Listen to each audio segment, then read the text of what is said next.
special address titled Unlocking ASEAN's Potential, Economic Trends in the Turbulent Trade Environment. This presentation will be delivered by Mr. Heng Koon, Executive Director and Head of Market Strategy at United Overseas Bank. UOB is one of the 3 major banks in Singapore. Mr. Heng is the Head of Market Strategy, Global Economics and Markets Research at UOB, where he leads the in-house team to formulate forecasts and house views for foreign exchange, commodities, and interest rates. He focuses on advising key clients across wholesale banking, global markets, corporate and financial institution segments throughout the ASEAN region.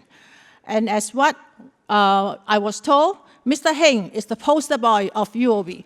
Mr. Heng, please. Thank you, Margaret, for the glowing introduction. Good morning, ladies and gentlemen. So when Albert invited me to give this address, at the Congress, initially I was very excited because I thought, oh, we get to showcase our gold forecast. We get to showcase our, gold model, right? And then Albert said, no, I do not want you to talk about gold because there are many, many more experts out here who knows much more than you. What I want you to do is to introduce ASEAN, specifically ASEAN's very strong fundamentals, to all our friends from across the world who have gathered in Singapore here today, and how that gravitates, how that intersects with that very positive momentum we have in gold. So part of my other so-called responsibilities is I give lectures at the local universities to visiting EMBA classes from across the world, right? Peking, Seoul, even a few universities from Europe as well, to highlight basically a quick masterclass on what's happening in ASEAN, our financial system, our long-term economic fundamentals, to remind everybody that despite the world getting more and more uncertain, despite crystal balls getting much more cloudy and fractured, right? There are positives, and if I can emphasize this cliche, all of you are at the right place at the right time, where this is one of the very few, if not the only region left that stands for free trade, that stands for investments, and of course, as I said, it is accumulating at the crossroads of a very positive cycle for bullion, for gold, for precious metals. So without further ado, let me just highlight a few things. And before I start, Albert wants me to warm everybody up a little bit. We're halfway through the morning. Can we do a quick poll? All of you, scan your QR code if I may impose on all of you. A quick poll on how much you know ASEAN for a start. So the standard question everybody gets is, are we affected by the trade conflict? Are we affected by what's happening across the world? So make it very easy. I have 4 different choices in terms of what do you think is the GDP growth for ASEAN this year. So as a rule of thumb, as a comparison, last year for ASEAN economies is about around 5%-ish, right? So there's 4 choices for you. First choice is we will end up with a negative GDP growth because the world is slowing down, all this trade conflict can't be good for ASEAN. The second choice is we will have about a halfway drop from about 5% to about 2.5% of growth for ASEAN.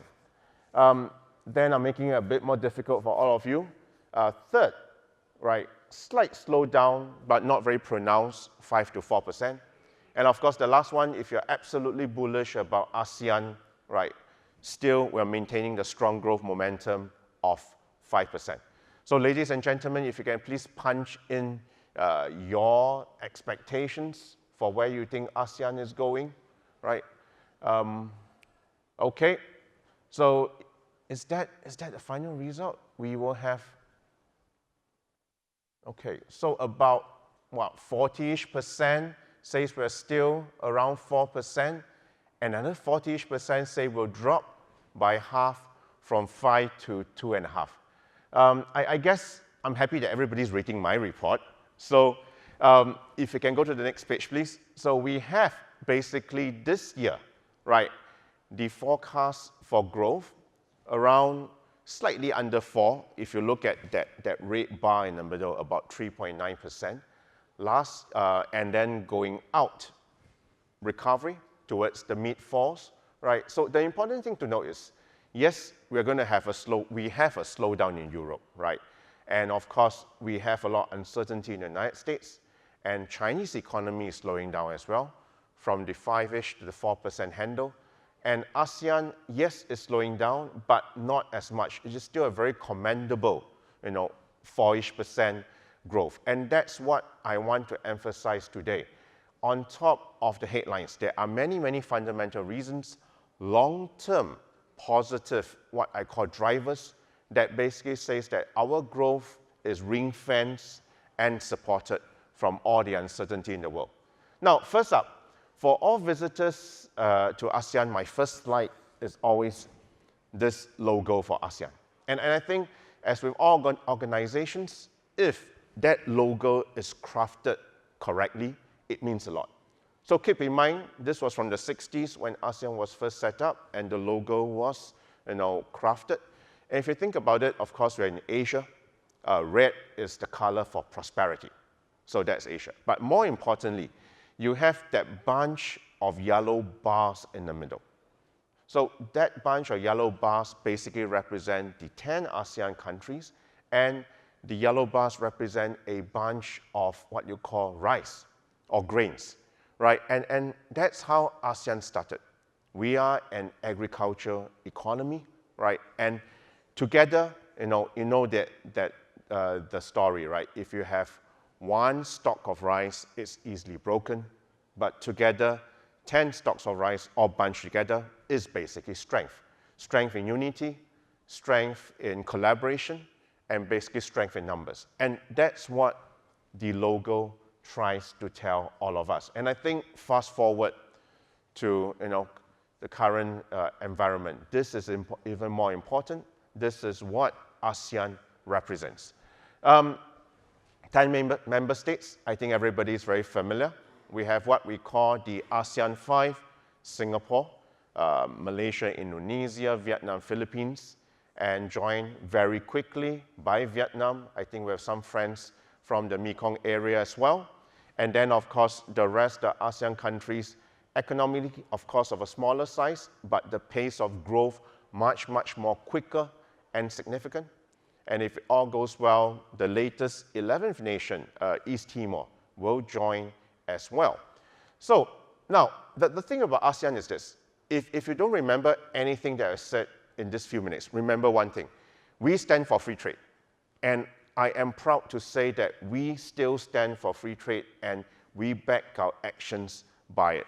So in ASEAN, we have a firm commitment for free trade, right? There is a FTA, collectively ASEAN, with China, with Hong Kong, Japan, Korea, India, and of course, Australia and New Zealand.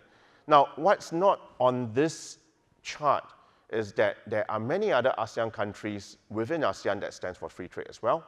Most of you would probably not appreciate this, but Singapore in itself, we have 27 FTA agreements and counting with the rest of the world. So this is where investment comes in very handy. This is where FDI come into our region, because all this facilitate the very strong, very efficient flow of capital, of investment into our region. The region is very diverse, right? And if you look at it, we like to say that collectively, ASEAN is the world's 6th largest economy, after the United States, European Union, China, of course, the big red bar, just to highlight how big China is, Germany and Japan, and then ASEAN. Collectively, $4 trillion US dollar worth of economic GDP. Now, as a rule of thumb, wrap around it, if you can, the world is around 100 trillion worth of economy output. So ASEAN is about 4%, 4 trillion growing, and that's significant because the pace of growth is still very strong. Now, within the region, the underlying significance of that economic difference is also the size of the economy. Now, Indonesia is that big anchoring population, if I may say, that the China within ASEAN, right? With its size, right, in terms of the economy and the volume. And the rest of it, we have Thailand, Singapore, Philippines, Vietnam, and Malaysia, roughly around 500 billion US dollars of GDP. And of course, the rest of the countries fast catching up. So there is good diversity in terms of how investors look at our region. If you want that size of the population, the size of the economy, right, for retail, you go to Indonesia. If you want the rest of the countries, you can pick the rest of the industries across there. And what's not on this is, I guess, what's relevant to you is Indonesia is also a very strong mining economy, a very strong agriculture economy, and the rest of the nations basically supplement in terms of the production and the refining. So this is, of course, the population, right? Indonesia, 280 million and counting and growing. And this is important. We'll touch a bit more about that. With a large population, there is a large middle class. With a large middle class, there is strong investment opportunities. With that, basically, as the wealth grows across the region, investors will need to diversify, not just from the typical risky assets like equities, fixed income, but into precious metals as well. And of course, I think by now, everybody is very familiar with this. We like to trump our chest that we are, ASEAN amongst the top 5 of the world's exporters and importers. And this is important. What's not on this chart again is that as global trade starts to get fractured. Now you hear the word deglobalization. It's supposedly an ugly word, right? But deglobalization is a very beautiful word for ASEAN. That means that regional, intra-regional trade is growing. And in fact, the macro numbers, the indicators to flow and trade and investment that we see over the past few years since the late 2010s is that there is indeed a growing amount of trade within our region, a growing amount of trade within investment within our region that is trying to counter against the uncertainty with global trade. Now think about it. If you have more uncertainty, let's say, with the United States, what you do is you do more trade, you do more investment with your neighbors. It's as simple as that. And this is what is happening right now that is backing up that growth in trade across ASEAN. Now, ASEAN is young. And just a very sensitive fact that I hope our Chinese friends don't get upset. China is getting old, right? So as a medium age of the nation, right, the Chinese economy is now about 38 years old as a medium age. ASEAN is still very young in the 30s. So that means there is strong opportunity to climb up the ladder. Investment and productivity should be better. And we all know that ASEAN is trying to follow in China's footsteps in terms of growth, in terms of the increasing sophistication of the economy. Thailand is, of course, up there, and Singapore is up there in terms of an aging nation, but that presents a different type of opportunity and risk. Aging nation has a silver economy. Again, investment comes to the fore. So second question, if you guys can bring out Slido, please. This is a very important question related to the age of ASEAN as an economy. Where do you think our per capita income is? So as a rule of thumb, right, the United States per capita income is about 85,000 US dollar. So that's the United States. As a rule of thumb, we all know Singapore is a very wealthy and expensive nation. Singapore's per capita income is, I believe, now borderline close to 100,000 US dollars. So where do you think as a whole ASEAN is? If you think we are still the lowest, around 5,000 US, that's the first one. If you think ASEAN's per capita income is now at or above China's at about 12,000, right? Pick the second one. If you think we're above the world's average of 14 or 15,000, pick the third one. And of course, if you think ASEAN is as well endowed as Singapore or US as a whole. Pick the final one. So on the count of 3, 1, 2, 3. So looks like everybody more or less agrees that ASEAN is still very, affordable and still very low in terms of per capita. We have about half, 48%, showing that we have the lowest per capita of 5,000 US. So indeed, so ASEAN, the gold bar here, is 6,000 US of per capita income.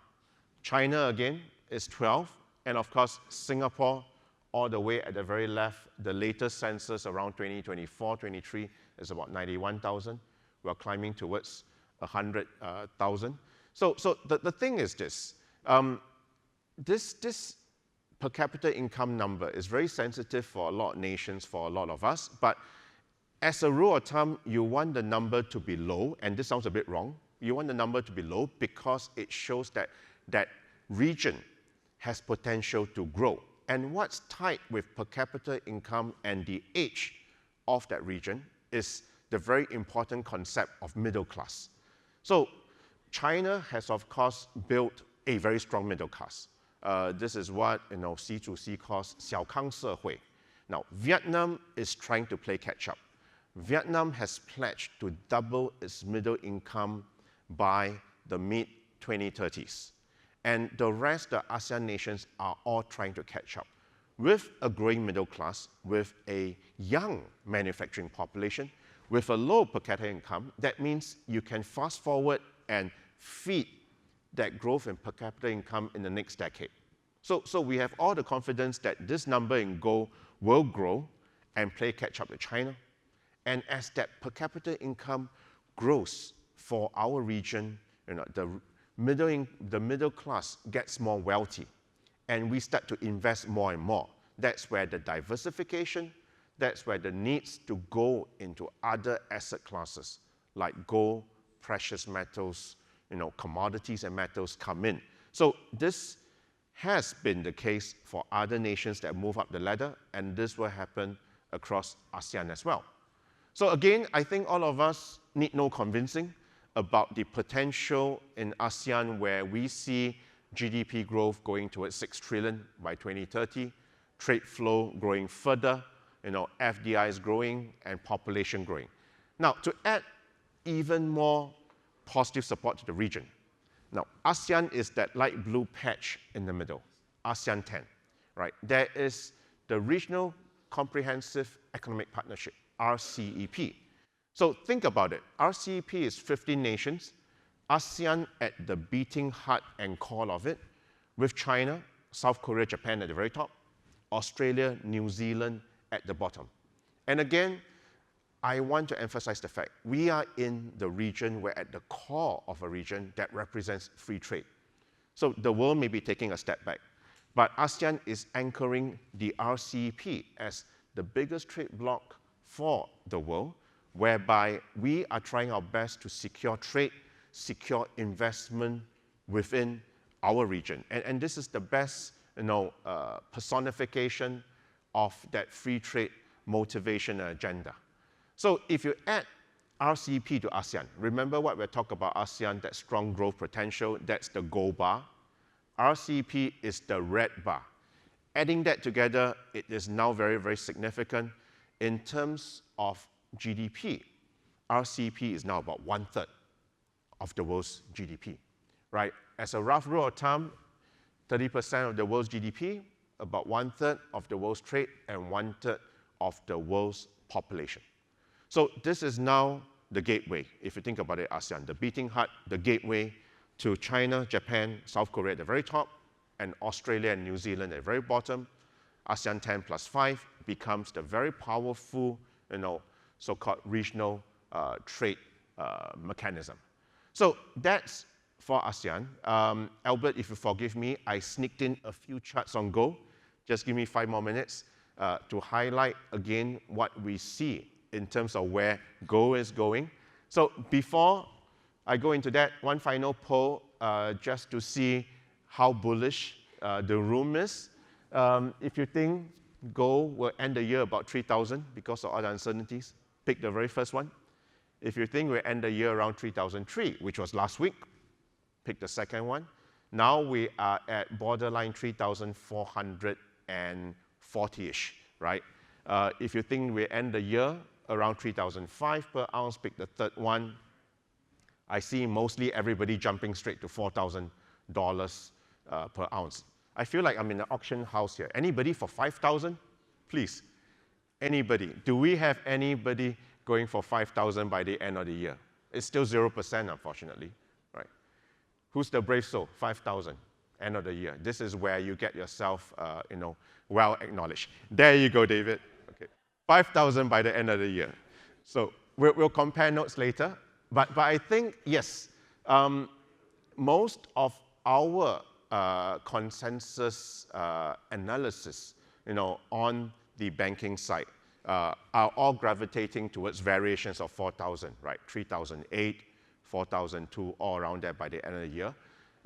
This is unfortunate, but given the increasing geopolitical risks, right, it's pushing gold prices that way. And we all know two magic words that is very, very supportive of gold. That is safe haven. That's what this is all about. So if you ignore the so-called demand and supply curve for gold and for every commodity out there, what's very different from gold that is a strong positive driver is safe haven demand. So I think this variations of this chart has been shown around, highlighting since last month that gold is now the best performing asset class. And it's incredible because this is an asset class that doesn't generate any coupon, doesn't generate any return.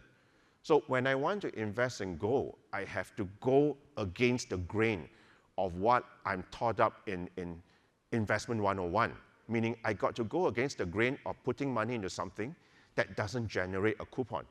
Whereas if I put in a treasury bill, it still generates 4.5%. So that big gap is now being filled up by safe haven demand. So you can see normalized return for the year. I think gold is now about 28% normalized return.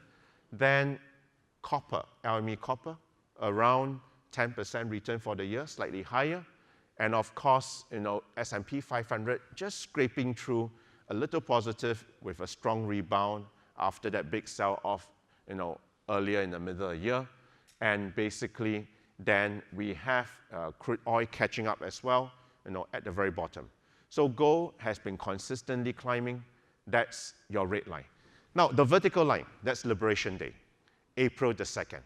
Like it or not, that generated a lot of uncertainty, and you can see gold has been benefiting from all this trade uncertainty. This is my favorite chart. Gold is basically your red line, and blue line is dollar index on an inverted basis, meaning blue line goes up, US dollar weakens.